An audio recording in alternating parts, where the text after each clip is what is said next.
That's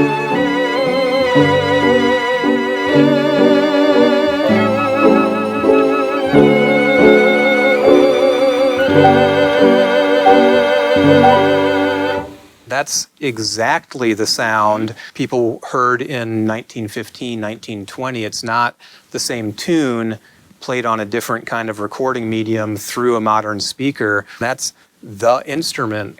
Hey everybody, welcome back to the channel. We're back at the Musical Instrument Museum here in Phoenix, Arizona. I'm here with, hey everybody, welcome back to the channel. We're here. My name's Rich Walter. Yeah. Thank you. Real happy Rob's with us this morning. Thanks. Today we're going to be talking about mechanical instruments, machines that play music like this thing in front of us. It's got a whole band, but we'll start at the beginning. We call this the mechanical music gallery. Mechanical instruments, automatic instruments. I'd heard of course, music boxes. Right. But I didn't realize there was such a history of mechanical music. People don't really realize that it goes back hundreds and hundreds of years, and a lot of the kind of sophisticated beginnings is associated with Swiss watchmaking. That Swiss history of really meticulous watchmaking technology, so they're dealing with gears and counterweights and counterbalances to have these machines, these kind of marvels, working in sync with themselves. We recently toured a Carillon. And they said the same thing. At first, it was a clock. They put bells into it for the hour chimes, and then it evolved into a musical instrument. So if you think of a carillon and how each of those bells would be basically actuated by a lever, you know, and you've got people operating the levers that ring individual bells. The trick was automating that somehow so that there was some apparatus that takes the place of human hands and human limbs having to do all that work. A series of pins or otherwise kind of protrusions. As it rolls around, you can decide which of those pins is going to operate a lever. There are a lot of ways to mechanize that process. And now when I look at this too, it does make sense that this came from watches first. You would need that precision in time to have a musical machine. So this guy doing fascinating. This you can really see that the hand cranking going here. Where does the power come from? Because so many of these predate electricity by generations. You prepare them by winding them, or in some of these larger instruments, pumping big bellows. So they're air driven, they're pneumatically driven as well. Now a lot of music is made by, or is performed by computers, and this is kind of the beginning of that. So they were really expensive to purchase. Yeah, and because some of these machines, as you can see, they have like, it's almost like there's a full band, a full ghost band. There's a full drum set up there. Right. Or in this one, I even see a snare. Wood blocks, cymbals, you know, all kinds of elements. It's a big discussion, particularly in rock music, metal, of like programmed drums. Absolutely. And it seems like it's this new thing, like Superior Drummer. You know, came out recently, but there's a programmed drum right there. They're programmed music. You know, all of these are. And with that comes the same debate. Does it sound human? Does it sound organic? That programmed drummer has perfect time, so isn't that better? But there's something about the human ear. The other real difference, recording today, the format tends to capture a live performance. And then the playback is just listening to that performance, but the playback device is not an instrument. But these, it's the instrument that is built into the device.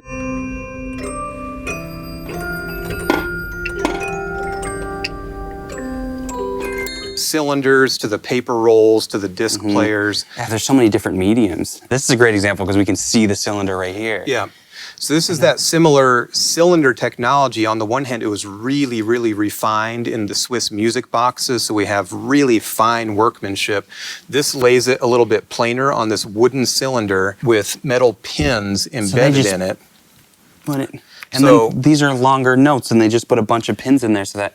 That's right. A linear line around the circumference would be a note. So this is basically what we call a barrel organ. It's got pipes behind this facade. It's bellows driven, so there's air, a lot of chain driven cogs, a lot of really sophisticated mechanical interrelationships.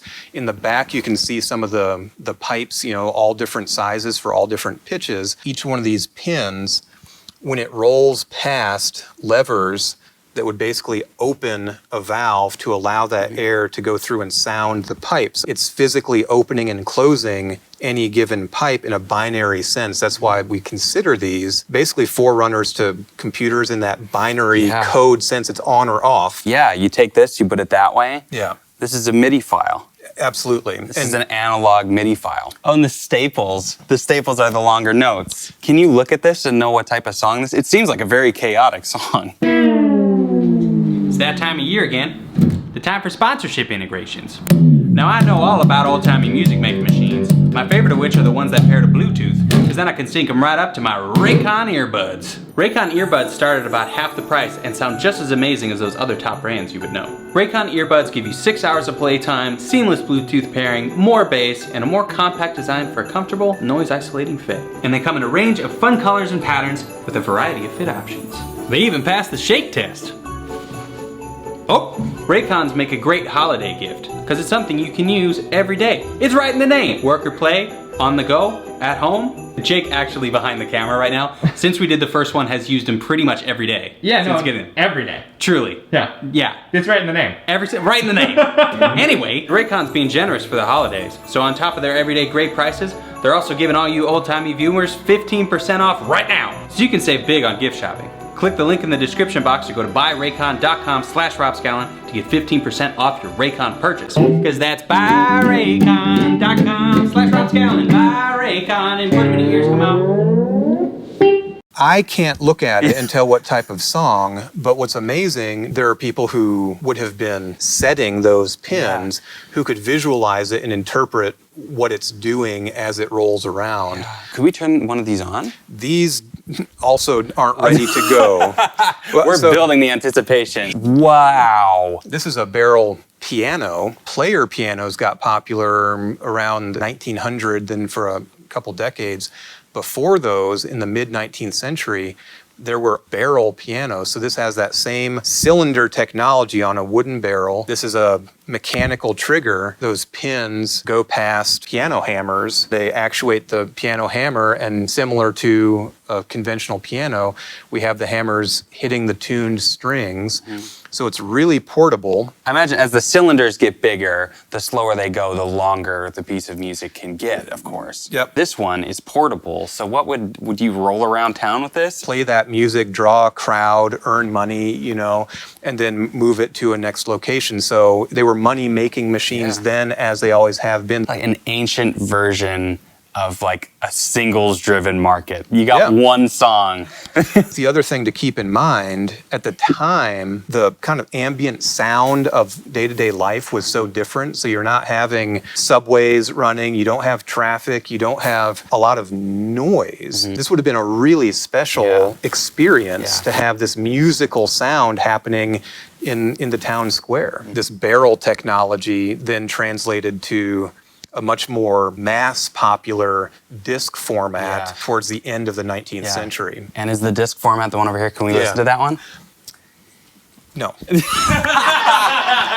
Late 1800s, this disc format sort of took the place of the cylinder format, only because the cylinders were a little bit tougher to make. These steel discs operate in the same idea where you have these punched, ends up being a little kind of a metal tine on the back side. And anyone who's seen a music box play, it's a similar concept where you just have a metal tine that has to catch on what they would call this comb, tuned to all the different pitches. Just like a huge music box. It's a huge music box. And well, you got a whole album here. You got like, how many songs you got? So this can hold 12 discs. They slot into these fingers here. It actually can play through the whole catalog of those 12 discs, and it does it automatically. It has like a disc changer in it. Yeah, so this would have been appropriate for hotels, other places where there might be a large space, and they could play this as public entertainment. There's a wheel on the side. You'd select your chosen tune. Got your track list right here. This disc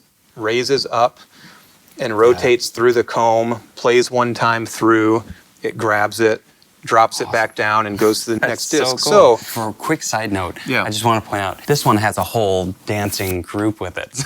So the cylinder isn't even just controlling the instrument, it is also controlling a show of small dancers. They started compounding the complications in one device to have a musical experience, to have this visual experience. At first, if you wanted to hear music, you needed to be around a musician. Yep. There's just no other way. Then these came along and you were able to buy music, listen to music with a machine. Recording got good enough to where you could listen to a real band. Yep. And then the machines continued to get good enough with sampling and MIDI Yep. to where now we're back to like popular music is mostly made with machines. Yeah, music is one of the things that benefits from people's technology always. That's been the case for thousands of years. And this would be a more typical disc player that you'd find in people's homes. Yeah. You'd crank it, hit play, basically, and the disc rotates across that metal comb.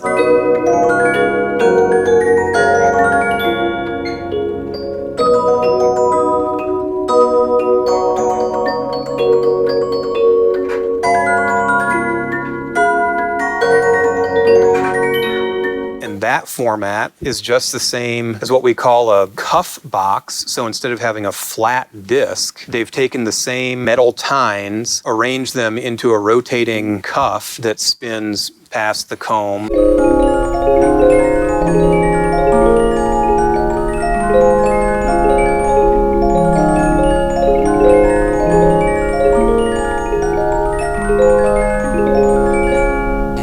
All these different songs here that just look like different cups. Yep, they were coming up with kind of a self-contained unit that has the player and the storage and the ability to have this very compact, sophisticated, flexible device. What songs would be on here? What were the biggest singles? Things like Edelweiss and Old Folks at Home, like kind of country pop songs, nostalgic songs, we would kind of broadly call them, so national anthems. Do you want to play the Violano? Yeah. This is called the Violano Virtuoso, and it combines a player piano in the back, but also an automatic player violin. Rather than bows, it has rotating discs. Rather than playing it with your fingers, all of these actuate and jump up to touch the string and fret the string and play the notes. It has an automatic vibrato by moving the tailpiece, wiggling it back and forth. What? And what year was this? Early 1900s, so these were being made between 1910 and 1930. I mean, it's just and in Chicago too. Yeah, made in Chicago, the Mills Novelty Company. This, like player pianos, it's got a paper roll. You could much easier load more music into it, I would imagine, with a long paper roll. Oh, and you got a reverse switch? To rewind the paper roll. Okay, so that's not for a musical reason. It's not like Led Zeppelin kind of thing. This one's really different because a lot of player pianos, as that roll goes through and the perforations allow a vacuum, a suction to come through the hole or not. This one, the holes actually activate an electric solenoid, and so there's an electromagnetic activation. So we'll just turn it on. Yeah, and you would put a nickel in there. So the roll starts going.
I mean, they're just incredible.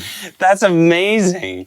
The vibrato is hilarious. Like, I mean, you told me that's what it would do, but actually seeing it is so wild to see the vibrato done mechanically like that. Well, and one of the ideals for all of these automatic instruments is how do we make them sound more lifelike and more authentic? And so when you're trying to think of a violin player and such a characteristic sound is some vibrato, how do we make a static mechanical instrument sound lifelike so they just the bridge shake is just doing this the whole time. The whole tailpiece, so the whole strings. That is incredible. While staying in tune, they're still having that subtle vibrato. So it's really clever. Yeah. The rewinding process. Whoa. Yeah, okay, I'm glad we got this too. That feels like a lot's happening. There's the song. Did it ever have settings to speed up? It does have a speed. If you wanted to really control. party, you could put it at double time. Yeah. Or you could slow it down to halftime, make vaporwave with it, you know? Okay.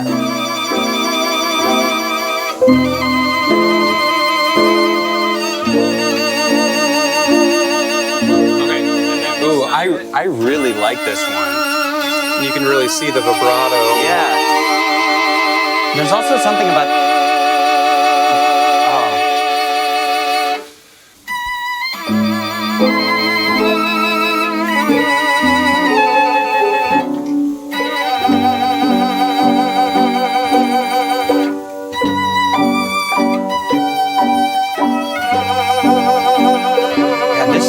This song somehow, knowing that it's played by a machine from so long ago, really enhances the feeling of this song to me.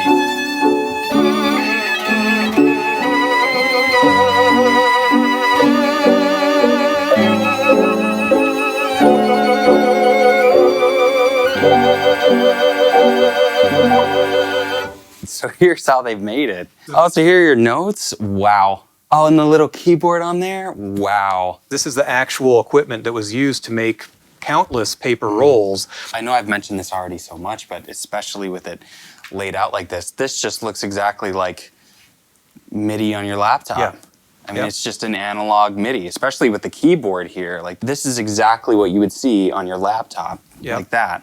And it goes across a timeline. Yep. It has the piano keys on the left, so you know which note is which. Yeah, it's the same. And then you just punch them in. Yeah. Operating in a different era with a slightly different format, but actually surprisingly familiar to anyone. This looks so modern to me. For a long time, there's literally a person, J. Lawrence Cook, who was responsible for making those paper rolls. Really? And that's a lot of influence. You know, when you're thinking about if one person had his or her personal imprint on all the records that went out into circulation. I think of the people, is it like Max Martin and some of those people? Yeah, I was about to mention Max Martin. You know, there are artists, there are composers, there are the popular names on the record cover, but behind the scenes, there are people who have a lot to do with what we're actually hearing. That's also not a new story. There was a gentleman who sat at an arranging piano. And would arrange popular songs to work for moment by moment, having to scroll through that paper roll and be able to lay down the individual notes in proper time is a whole genius art. Yeah. These rolls also create an opportunity for the artists and composers themselves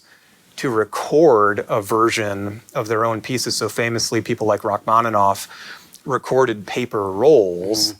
And then if you purchased that roll, it was effectively like having Rachmaninoff's own playing of his own compositions coming through your own piano in your living room. I love how the lyrics too are written out to make sure that they didn't forget the melody. And those also could be purchased like that. So if you had a player piano at home, and like a karaoke machine. It's like a karaoke machine. And so you'd see the lyrics going by in time with the melody. You could sing along. If there would be a mistake, you could literally cover a hole with tape, and then that in turn would go to a master, just like a master recording. And that master can be mass reproduced and sold by the thousands. It's the same. Whoa, what? So we can look at this. The paper roll technology, in addition to being less expensive to manufacture, could be applied to a lot of different novelty instruments, basically. The clarola, a little paper roll clarinet. So you would have the trumpet, or the clarola. Or the trumpetto. They had all Yeah. kinds of whimsical names for these Yeah. toy instruments. The play a sax. Yeah, you would blow into it, crank it, and then it would play the notes. It would play the notes. So you just That is exactly. so cool. Kind of a toy piano with the same technology. And does that bring us to the Nickelodeon, where we have a player piano playing drums and cymbals? Absolutely. Snare drums, xylophone, in there a cymbal, tambourine. These were really popular, called Nickelodeons because you'd actually put a token or a nickel in these machines. So why don't we see if Yeah. we can get this going with a All right. little token.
There's a hole basically that corresponds to any given line where you could have a perforation. That's called a tracker bar. Yeah. There's a pneumatic suction going on.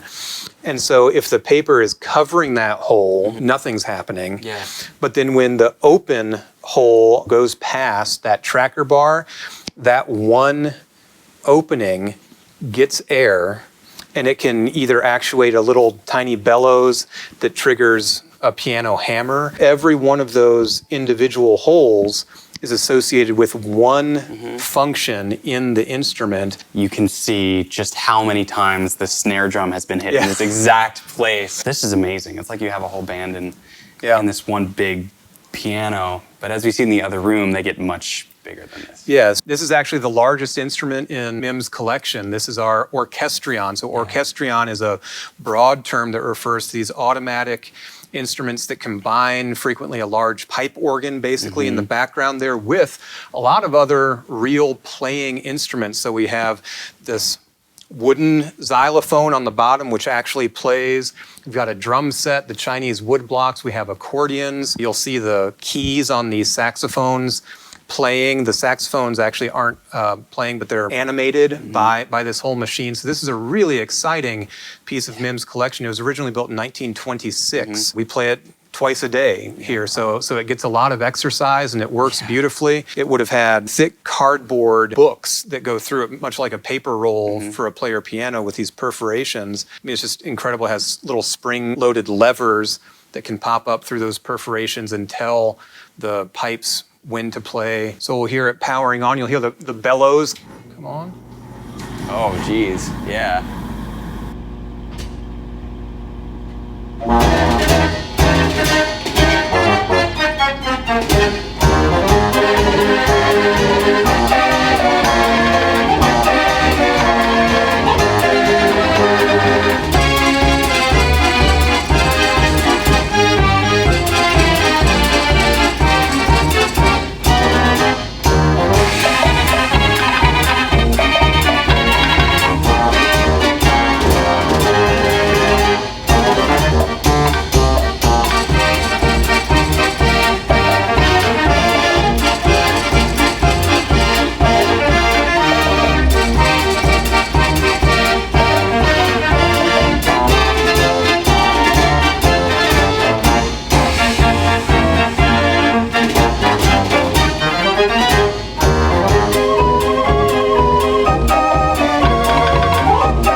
So, I mean, Wow.